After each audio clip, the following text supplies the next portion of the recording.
weeks ago I brought home my first Speedway bike, but there's a problem. I have no mechanical knowledge or experience at all. In the first two videos I taught myself how to start the bike,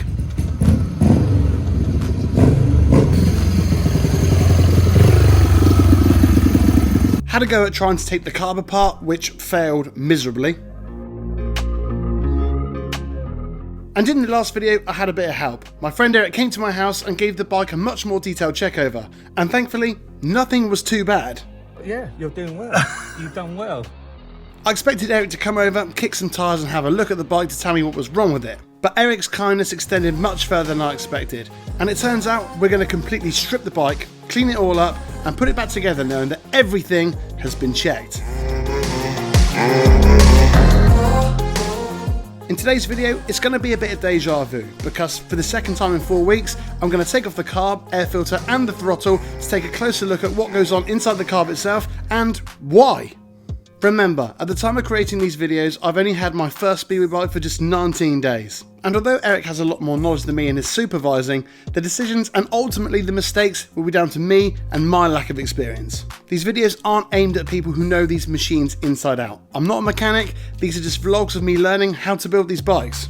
If you're a top level Speedway mechanic or an expert in the field, you'll probably have your head in your hands. But the purpose of these videos is to document how and what I'm learning, show my mistakes, and over time, hopefully, show some improvement.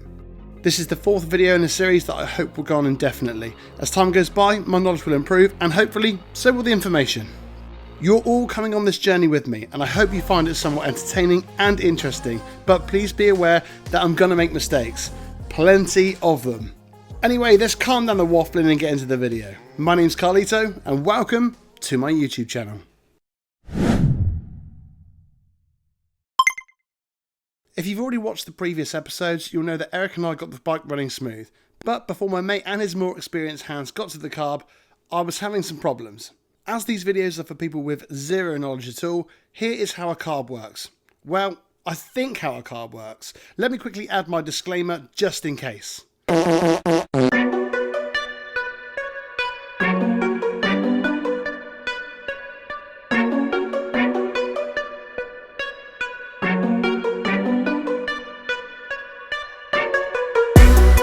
I'm hoping that anybody on here watching knows how a combustion engine works. I'll go over it in a bit more detail on the engine episode in a few weeks' time, but for now, just know that a flammable liquid is used to create a series of perfectly timed explosions, turning firepower into rotary power. Yep, excuse the terminology, but this is a raw novice explaining it to other raw novices. A few weeks ago, I just assumed that fuel would pretty much flow down from the fuel tanks and into the engine to cause an explosion. Yeah, I know. But it turns out that the amount of fuel used is actually the smallest of percentages compared to something that is constantly all around us. Air. The flammable solution used for the explosion is actually 1 part methanol to around 18 parts air. That means that just 5 to 6% of the mix is actually methanol. Lord knows what I was thinking when I thought the fuel just poured into the engine. So how do you get that balanced mix of ignitable fuel and air mixture? Well, that's where the carburettor comes in. It doesn't really matter whether we're talking about Bartos Marslik Speedway bike or a garden lawnmower. The job of a carburettor is always the same, to mix fuel and air. This is why so many of the top boys pay so much attention to the carb. Finding the perfect balance of air and fuel can be tricky, especially when the environment itself can change and play merry how with this setup. Oh yeah, the environment can make an enormous difference when it comes to creating the perfect mix. Have you ever noticed the difference in taking a gasp of air when you're on a hot holiday? It's completely different to a gasp of air on a crisp English winter's morning. That's because when it's cold, the air becomes more dense or heavier, and when it's warm, the air becomes less dense or lighter.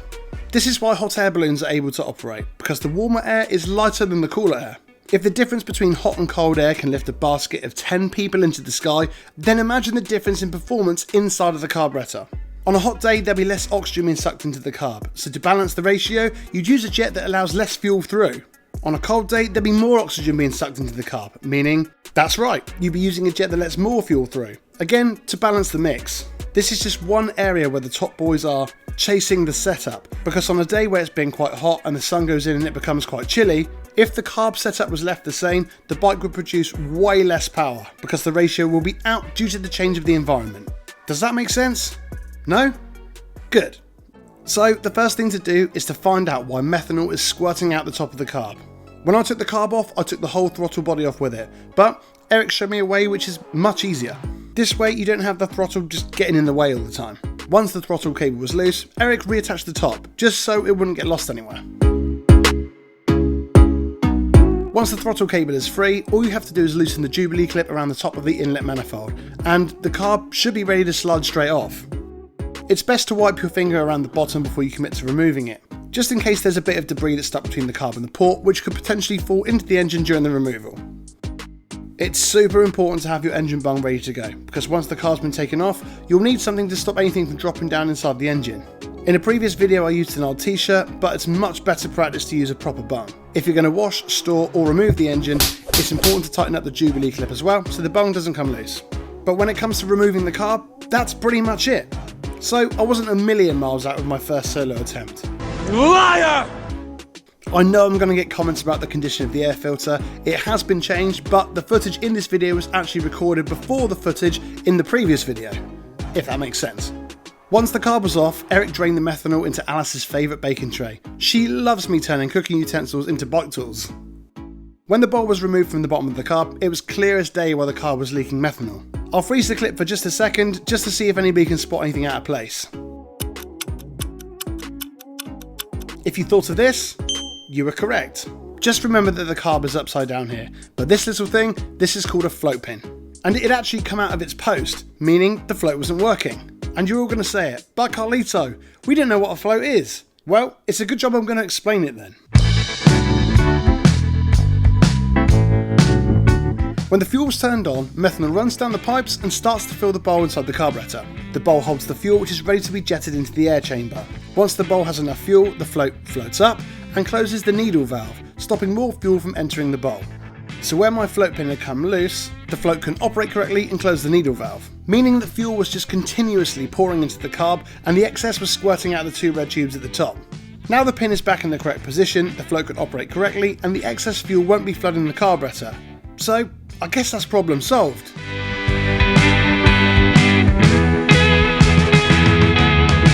Whilst the carb was off, we thought it would be best to give it a bit of a clean, which means I can tell you a little bit more about the other areas of the carb. This here is the main jet, and if you look a little closer, you can see the number 215. The number engraved onto the jet refers to the size of the hole. And as you can see just to the right of the carb, there are plenty of hole size options from 190 all the way up to 250. Remember what I said at the beginning of the video about hot and cold racing environments? Well, this is one way of keeping that air-fuel mixture as close to perfect as you can. On a colder day when the air is more dense and you need more fuel to keep the ratio correct, you'd use the main jet with a larger hole to allow more fuel through. On a warmer day where the air is less dense, you'll need less fuel, and you guessed it, that's when you use a jet with a smaller hole to let less fuel through. Is it all starting to make a bit more sense now? Let me know if it's making sense to you in the comment section below. Leaving positive comments massively helps the growth of my channel. The next thing to do is give the float bowl a bit of a clean out. See all this congealed debris inside the bowl? That's where methanol's been left in the carb rather than being drained properly after the bike's been used. It's really important to drain the fuel out of your carb after running the bike. I don't think the carb on mine had been taken off or cleaned for quite a while. Just look at all the debris that's built up in this bowl. It's a good job we're giving it a clean. Always make sure you're working on your carb on a clean surface. Don't do what I did in my second video and work on it on the tarmac. To clean the bowl, get yourself a can of carb and air intake cleaner. Spray it on fairly conservatively and then just go over it with an old toothbrush. Don't worry, this toothbrush isn't one of Alice's. I've already been warned that if her toothbrush goes anywhere near the bike, my toothbrush will be rubbed around the inside of the toilet bowl. To dry off the excess, most people would use an air compressor, but if you're new like me and you don't have one, you can always do it the old school way. Make sure your float bowl sealing gasket is still in good condition and not stuck to the bottom of the carb. And then just continue cleaning up the rest of the carb with the spray and the toothbrush.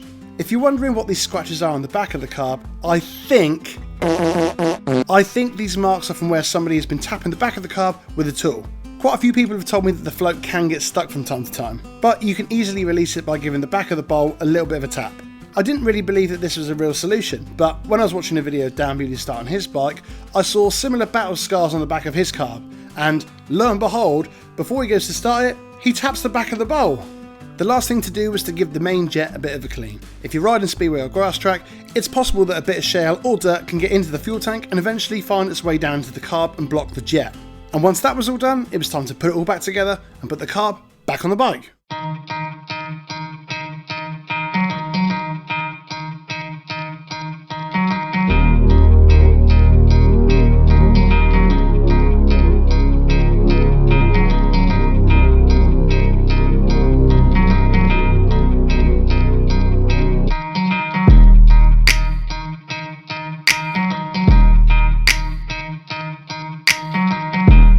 Once the carb's back on the bike, you can reattach the throttle cable. If you've removed the throttle body, when you come to reinstall it, remember not to push it on too tight. If it is, there's a chance that the grip can get stuck, possibly leaving you with the throttle stuck off, or even worse, a throttle stuck on. The best thing to do is to just put the throttle on and then pull it outwards ever so slightly. Then, just test it and make sure it isn't sticking.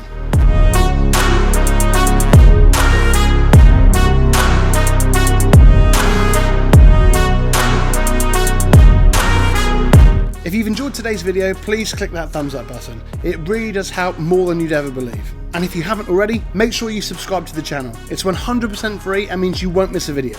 If you're enjoying the videos, please comment below and let me know. The schedule has changed ever so slightly. Next week I'll be going over the exhaust, clutch and rear wheel. The engine special is coming, but I'm going to delay it a few weeks because I want to make it as good as it can be. Anyway, I hope you all have a great week ahead, and I'll see you guys in the next one.